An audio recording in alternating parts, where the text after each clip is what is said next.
Good evening, Adam here. I wanted to talk today about Monday.com versus Asana, two of the most popular project management tools. And I wanted to discuss particularly why we decided to go with Monday, but why Monday may not be the best choice for everyone. There are pros and cons with both programs. There is not one size fits all. Some of the pricing in particular is a real big hang up with Monday. So I want to jump into that, explain why we went the approach we did, but at the same time, Asana is a perfectly good tool, which a lot of people are going to find may suit their needs better. So let's jump into the pricing. So if we look first at the Monday.com pricing, you are going to see Monday's probably biggest issue and why I can't just recommend it to everyone. So you're going to first see that there is an individual free plan, free forever, which I believe is a sort of a new thing for them. If you look at some of the older reviews on YouTube, they weren't offering free plans when those reviews are done. However, the free plan has very significant limitations. The biggest one of which is the automations. So you'll see under individual there aren't any automations, and quite frankly, automations is the whole reason that you would use Monday, which I will show you why that's the case. Without automations, Monday doesn't do anything particularly special. It can be used as a real basic to-do list, but to get full use out of a program that's really is supposed to be a task management system, you're going to need automations. You're going to need a lot of those tools that really do speed up the workflow, and it's just not a great choice if if the free plan. It's just not a great choice in general, and it's really only there to get you hooked and in the door. And even then, I don't know that it does a particularly good job. So if you scroll up, here is their biggest pricing issue. The plan that I would suggest, you could try the standard plan, which comes with 250 automations a month, which if you don't use it a whole lot is probably enough. But I have used 300-400 in a single week. So automation 250 a month, not going to be good enough for businesses, maybe good enough for a personal plan, but here's where you're going to come into the problem. So you can see here it says choose team size. The smallest seats number of users is 3. You can't subscribe to a standard plan for a single person. It's nonsensical. I don't understand it. There are a lot of complaints about it. So if you want to use automations at all, as an individual, it's going to cost you at a minimum $30 a month. That's very expensive compared to Asana, compared to their sort of standard fee. And if you want to use the Pro, which in my opinion is the way to go with Asana, or I'm sorry, with Monday, then it's going to cost you $48 a month for a personal plan. The message is pretty clear here. This tool, Monday, is directed at corporations, organizations. They're not particularly interested in selling their tool to individuals, which, a lot of people that are going to be looking this up on YouTube, or they're going to be looking for themselves for some sort of project management. And I'm here to tell you that if you decide to go with Monday, you may be disappointed, because it really is aimed at organizations less so than individuals, and their pricing scheme, which goes up by 3 to 5, and then every 5, you can't just get a single individual seat. It's not designed for individuals, and the pricing is just sort of bizarre to me. I don't understand it. It doesn't make much sense. I'm sure that they have some bean counters that could explain why they decided to go this way. But regardless, that's the biggest con of Monday. Just get it out of the way first, because a lot of the other stuff I have to say today is going to be very complimentary of Monday. But I want to go ahead and get the big cat out of the cat out of the bag. I want to get it out of the way first, get it out of the bag, let you know the biggest con. So if this pricing scheme doesn't work for you, you can just go ahead and write it off and move on to looking at Asana, which is a perfectly good tool.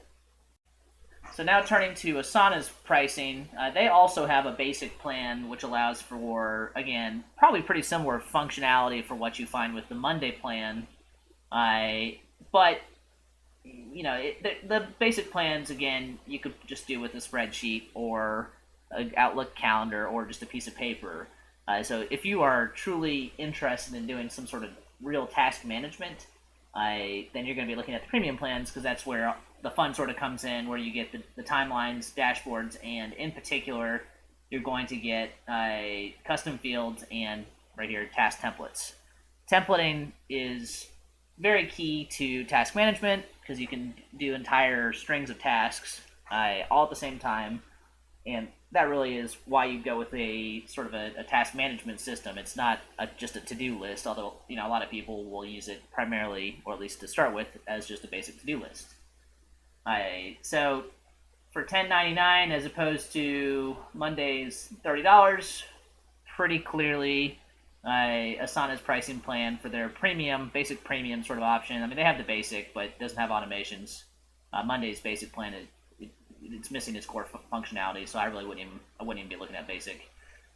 So from a pricing point, Asana is about a third the price. All right, turning now to the functionality of these two different programs. We're going to start first with Monday, being the program that I think personally has better functionality from a organizational standpoint. And just for a bit of context, we're working with a 6-person team. Each team member has different tasks, has different different position in the organization, and we need to have ways to set up automations and to set up ways to automatically assign things and to arrange things in a way that makes sense for our business structure. So this is where Monday works the best. So let's turn to my favorite list, and this is basically a way where you can assign different tasks. So let's just say invoices, and it will assign it to an individual, and then you can keep track of each one of your follow-up periods, and it will move down this list and change the due dates based upon some very sophisticated automations. And then when you're done with it, it'll sit there for a little while, and then you can make it archive. So this is all totally granular, and these are the automations, which I have another video on how I set this up that I will link below if you're curious about this particular board. But it is extremely customizable. You can assign anyone in your organization to any of these boards, any of these tasks, and if you can wrap your head around the way these automations work, the sky's the limit as far as organization goes. And this is truly why we decided to go with this program. It does not have a templating system at all, honestly. It doesn't have, you can't make groups of templates. You can sort of do a workaround where you duplicate these, you duplicate basically these groups to make it sort of a templated task list. But it's not particularly sophisticated, and it's a little clunky, and it's not great. But that is probably one of the big downsides. But the upsides are far and away exceed it from just a tracking standpoint. And also, if you just look at to-do lists, you can have recurring to-dos. So if it's done today, it'll pop down there, pop back up, give you a new due date for a month later. Or, well, it says weekly, but it's actually monthly. So from a automation standpoint, you can do whatever you want with it. Works great for assigning specific people to specific tasks. It is easy to see your work. It is easy to go into calendar views, so you can see this task right here. The tasks are done. There's a bunch of different views. You can do it by timeline if you want to look at it by week. Whatever view works the best for you. I tend to just like sort of the main table, because that way I can search by type of task. But that's obviously personal preference, and that's where this shines. Is if your personal preference is something different than mine, you've got a lot of different ways you can work with it. And you're going to have somebody in an organization that enjoys this structure.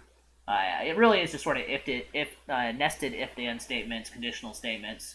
Anyone who's done any basic computer programming, you just basically can set things, and it's pretty self-explanatory if you've done any kind of programming. If you haven't, you can learn it. There's good tutorials on YouTube. I have some myself, and once you get the hang of it, I personally get very excited about it because I guess that's just who I am. That's why I'm making these videos. But from a sort of easy use, you need one person in your organization who understands the automations and can get them set up. But once they're set up, they are very easy for everyone else to use. So you just need one person who is proficient in the program, and everyone else can just click on their statuses, make new tasks, and if they can handle those two things, you'll be good to go. Uh, and so it works great for organizations. Again, this functionality, these automations, you can't use them in the free version for individual plans. You can't use them in the cheaper basic plans, and you only get $250 a month in the whatever it is, the standard plan. So you can see here 390 actions used, and that's already past the limit. So you have to get the pro plan, which comes with 25,000 a month. So that's sort of the basics of Asana, and again, it works great for organizations. Probably a bit overkill for individuals, especially if you're not trying to send anything else out to the public. All right, turning now to Asana, and this is the trial plan I played around with for a good period of time to decide if I wanted to use this or Monday. And we're going to look at some of the functionality in Asana, which it has a similar sort of layout. It has calendar views. Again, these two programs are obviously competing for the same market. They work in similar ways with just some differences. The first thing you'll notice is there is not a automation button. So you're sort of stuck with just the base customizable options, which for me were not sufficient for making reoccurring tasks. If you click on a task, you can add what you call dependencies, being new tasks that are dependent upon the completion of another one. But from a reoccurring standpoint, you couldn't make the dependent tasks basically re-trigger upon the completion of the previous task, if that makes any sense. So from a like a granular, very tweak heavy, if you have basically one task that needs to be done by one person, another task needs to be done by a second person, but the second one's not going to trigger if the first one's done, doesn't work great for that. So then turning to the Asana templates, they do have a template system, which again is one thing that they have that's better than the system that Monday has, and I'll use this one. So you just click on it, makes a new task, and then if it's one that you had a subtask for, which I must click the wrong one, probably that one. No, maybe. There it is.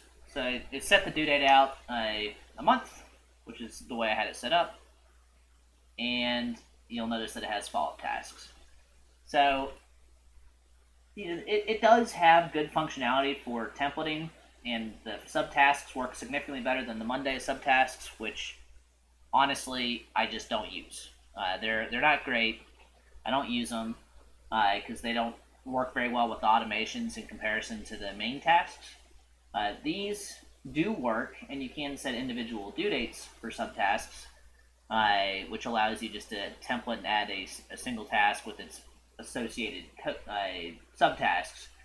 However, if you want to change the deadlines, you have to change it on the calendar.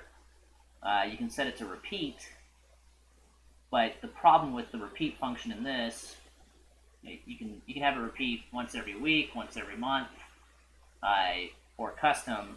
But the problem here is there's no granularity for it's a yes or no. If you want it to repeat, you have to set it to repeat. If you don't want it to repeat, it's a single-use task. So if it's something that requires follow-ups and has more than two options, like for that, for going back to Monday, for a task where you have an invoice and sometimes you have to follow up multiple times, but sometimes you'll just go to the first follow-up and they'll respond the first time, then you're done.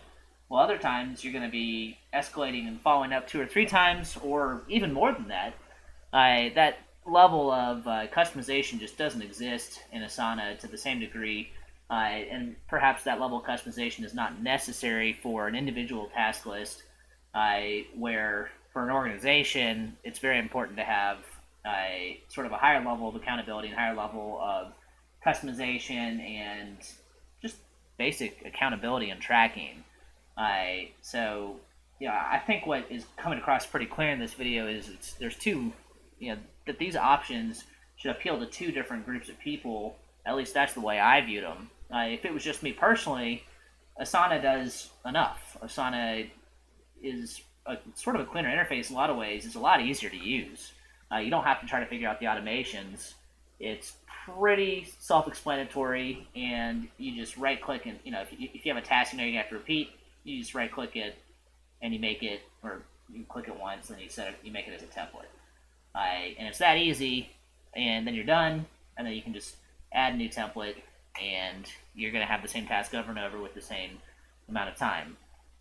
While again with Monday, this is a very basic list. This was just a tutorial list, and it's got the 6 different things, and it required a decent amount of setup in this screen as well. So if you want to do less homework in the setup process, Asana is a better bet. Asana is a better bet for an individual. It's better. It's cheaper as an individual. It's about a third of the price. But if you're working in an organization where you have a structure that requires some specialization of jobs while still having one or more people that have oversight and can sort of track the progress of any given project, then I think Monday is a significantly better choice. And it competes with more enterprise level software that you'd be paying a lot more money for, as long as you're willing to just go through the automation process. And this isn't even getting into creating PDFs. There's a lot of customization you can do with Monday, but that's way beyond the scope of this video. This is just sort of explaining the real basic functionality. So I hope that this was useful in giving you just sort of a basic overview into the two programs. And again, I would recommend Monday if you have a team of 3 or more people who are working together on something, and you have somebody, maybe you, who's willing to sit down and figure out the automations, because you'll just be amazed with the amount of customization you can do with them. But if you're really just looking for something basic that gives you task lists, it gives you calendars, you can do it in a timeline function. There's a lot of different ways to view your data, and you just have a good old-fashioned tasks list. Then Asana is a good program. It's good for it. I'd say Asana competes more with Trello. Monday it really is a different type of program, although it has similar functionality. I think it's aimed at a different market. If you guys enjoyed this, let me know. If you think I missed something, let me know that as well. And whatever you choose to use, I hope you have the best of luck with it. Thanks. Take care.